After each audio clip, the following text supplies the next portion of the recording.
The Odyssey came out, so let's do a Christopher Nolan ranking of every movie except following. I'm sorry guys, I just didn't get to watch this movie. Memento. The story here is great, and I think the main thing here is it starts off with Lenny not knowing anything, and he has to remember things and basically piece everything together. And as the character is remembering everything, the audience is also in the same boat. So I think that is really cool. And also, as the movie progresses, you start to see that Lenny and his process is not good, because at the beginning I thought he was very efficient, he had a very smart process, but as the story progresses, you start to see that his memory is so bad that it doesn't matter what his process is or his tattoos, he is just getting used by other people. Great movie, B-tier movie, Insomnia. The first half of this movie is honestly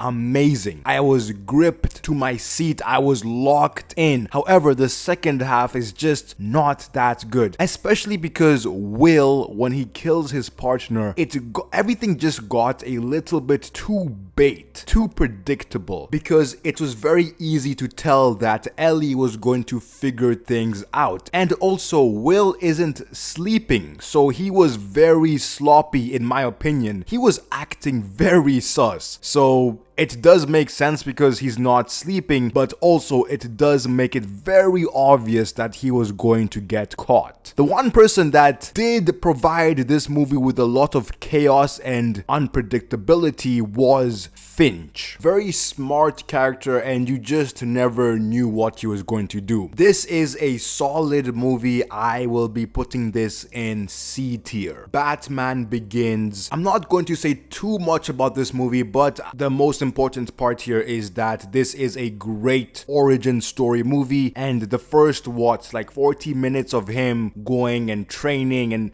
and becoming the Batman was amazing. I am putting this in B tier. The Prestige. This is by far Nolan's darkest movie. When you have Sarah's death and how that happens, and the ending with all of those copies being killed in every show, that is pretty dark. Both these magicians aren't really likable, but the intrigue here is the extent they go to be better than the other person. The crazy levels, the shooting of fingers, everything. That is why this is so interesting. And also you get some crazy reveals like the ending with the copies and the twin brother. There's a lot of twists here that make this movie such a good story. This is easily an A-tier movie for me. The Dark Knight. This is like the ultimate superhero movie in my opinion, because you have the Batman and you have the Joker, which is possibly or even the best villain performance ever. And the reason why this movie is just on a different level for me is because of the ending. When Batman takes the blame for killing Harvey Dent and he becomes the villain of the city, that completely changed my perspective of what a hero is. Yes, the hero should inspire people and should be a symbol of hope, which is totally fine.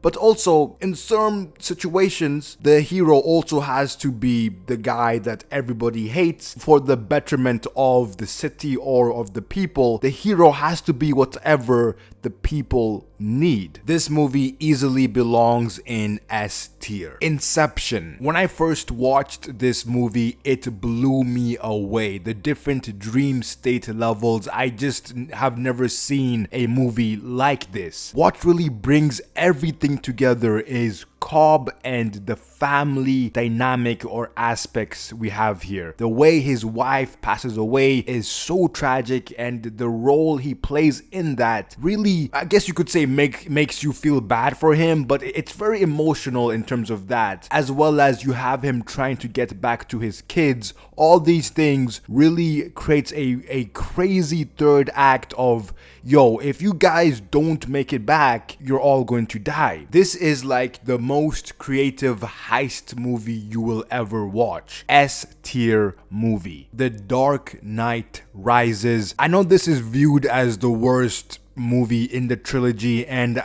it is, I guess you could say, pretty controversial in terms of, is it good, is it not good? And for a long time I have always loved this movie, always, and I really thought it was because I just love Batman so much that I look past the issues of this movie. But rewatching it a few days ago, nah bro, the movie is just really good. I don't think there's a lot of issues. The only issue for me is that death scene. That is just objectively really bad. But other than that, I love the story here.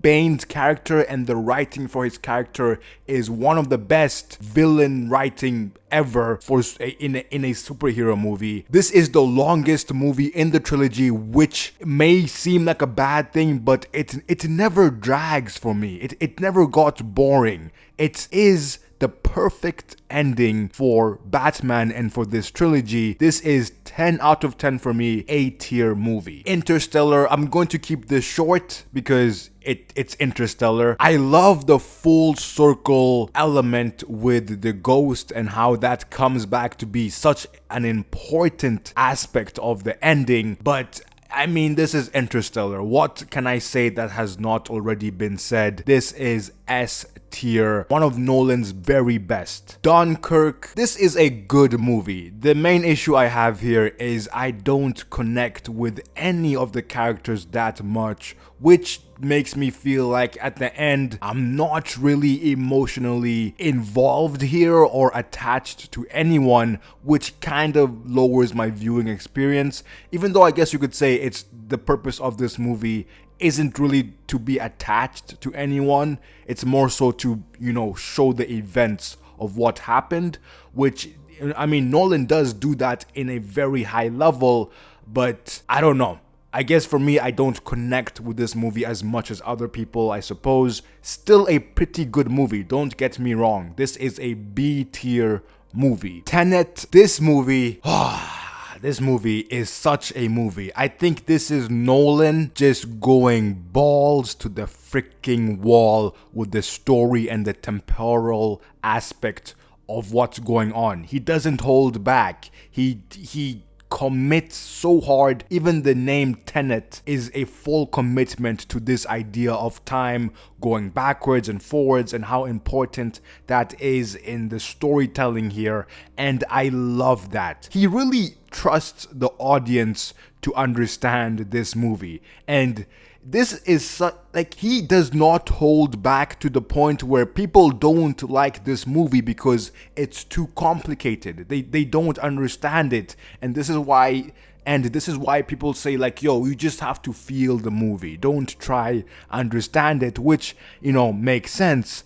But I love that it's not an easy movie to understand. You really have to be locked in to really get this movie. I also think this is the swaggiest Nolan movie because it is so cool in my opinion, and that is mainly because the protagonist here, John David Washington's character, is such a cool person. From the very first scene we see of him with that side eye, you just kind of get this feeling of, oh, this guy is the guy in this movie.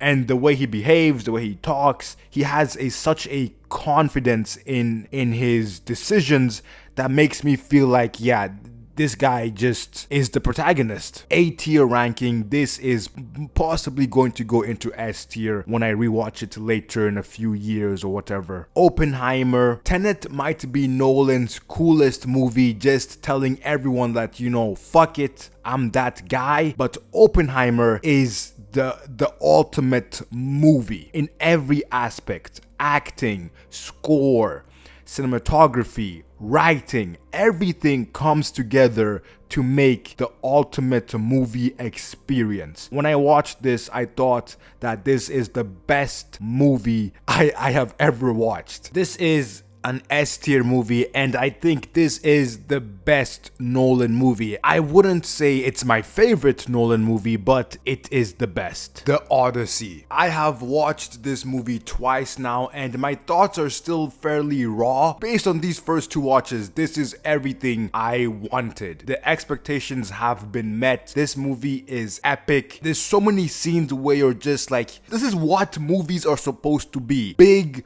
bold, epic. And yes, even though you have great scenes with the Cyclops, Cersei, with the sea monster thingy, those are really cool and epic, but also you have moments of emotion, which is very important because, you know, as much as I do like seeing a big ass Cyclops, I still need emotion, and you get that with Athena, you get that with Penelope, and most importantly, the most important scene in this movie is Odysseus and Penelope having that conversation at the end. Athena also pops up. That scene brings this whole movie together. Not just the emotional part of, you know, the husband going back to the wife and his son, but also the message of the movie. The message of Odysseus creating this Trojan horse and the impact that has had on the world. Absolutely loved that. This is an A tier movie, and I know this is going to grow on me in the next few years, the next few watches, and this can easily